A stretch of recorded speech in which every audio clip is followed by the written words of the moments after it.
વડોદરાના કારેલીબાગ જિલ્લા શિક્ષણ અધિકારીની કચેરીથી સંસ્કૃતિ સપ્તાહ મહોત્સવની શરૂઆત કરવામાં આવી।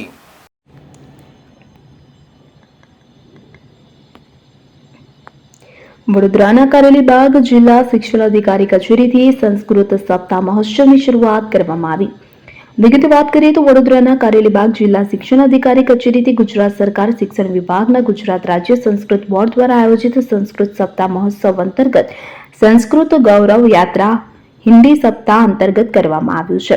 આયોજન તો સંસ્કૃત સપ્તાહ મહોત્સવ તારીખ 6 થી 12 ઓગસ્ટ 2025 ત્રિદિવસીય ઉજવણી કરવામાં આવશે। ત્યારે આજરોજ જિલ્લા વહીવટી તંત્ર દ્વારા જિલ્લા શિક્ષણ અધિકારીની કચેરીથી સંસ્કૃત ગૌરવ યાત્રા નીકળી હતી, જે કારેલીબાગ હિન્દી શ્રી કૃષ્ણ વિદ્યાલયથી બહુચરાજી મંદિરથી વેદ મંદિરથી સરદાર વિનય સ્કૂલ થઈને ડીઈઓ કચેરી પહોંચી હતી। સ્કૂલના બાળકો કે જે 15 જેટલી સ્કૂલોના બાળકોએ આ સપ્તાહમાં ભાગ લીધો હતો। સંસ્કૃતનું મહત્વ લોકોને ખબર પડે કે જે હેતુસરથી બેનરો સાથે સંસ્કૃત ગૌરવ યાત્રા નીકળી કે જેમાં ડીઈઓ અધિકારી મુકેશ પાંડે, મિતાબેન શિક્ષણ નિરીક્ષક, જિલ્લા શિક્ષણ અધિકારી, એજ્યુકેશન ઇન્સ્પેક્ટર મિલિંદભાઈ પટેલ વડોદરા તથા સ્કૂલના ટીચરો આ રેલીમાં જોડાયા હતા। લોકોને સંસ્કૃત જ્ઞાન મળે તે હેતુસર સંસ્કૃત સપ્તાહ મહોત્સવની ઉજવણી કરવામાં આવી।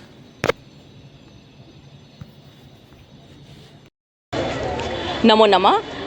સંસ્કૃત સપ્તાહ અંતર્ગત આજે સંસ્કૃત ગૌરવ યાત્રાનું આયોજન કરવામાં આવ્યું છે।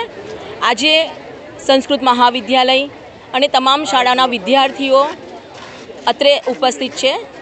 આ યાત્રાનો હેતુ એ છે કે સંસ્કૃત ભાષાનું મહત્ત્વ વધારવું અને ઘરે ઘરે સંસ્કૃતને આપણે પહોંચાડવાની છે। આજે હિન્દી કૃષ્ણ વિદ્યાલય, સરદાર વિનય વિદ્યાલય, અંબે વિદ્યાલય, આત્મીય વિદ્યાલય, ન્યુરા ગર્લ્સ હાઈસ્કૂલ, આર્યકન્યા સ્કૂલ, આ બધી શાળાના વિદ્યાર્થીઓ પોતાનો ટેબ્લો રજૂ કર્યો છે અને એમાં 4 વેદો, સપ્તઋષિ અને અનેક અલગ અલગ પ્રકારની કૃતિઓ સાથે અત્રે ઉપસ્થિત છે।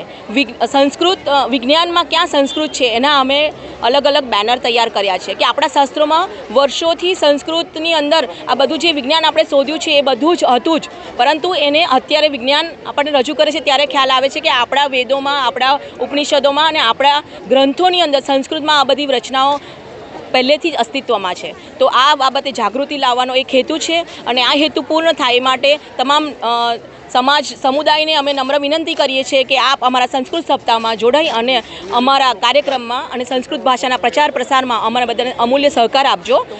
8મી તારીખે આપણે એક્સપેરિમેન્ટલ શાળામાં સંસ્કૃત સાહિત્ય પ્રદર્શની પણ ગોઠવી છે, જ્યાં આગળ સંસ્કૃતના વિવિધ પ્રકારના દરેક વસ્તુઓને સંસ્કૃતમાં શું એના લેબલિંગ છે એની સાથે અને દરેક ગ્રંથોનું આપણે પ્રદર્શન ગોઠવવામાં આવ્યું છે। એ દિવસે રંગોળી સ્પર્ધાનું પણ આયોજન કરવામાં આવ્યું છે। મિતાબેન શિક્ષણ નિરીક્ષક અને સંસ્કૃત બોર્ડના નોડલ અધિકારી। આવતીકાલે દરેક શાળાની અંદર આ બાબતે વક્તૃત્વ સ્પર્ધા, નિબંધ સ્પર્ધા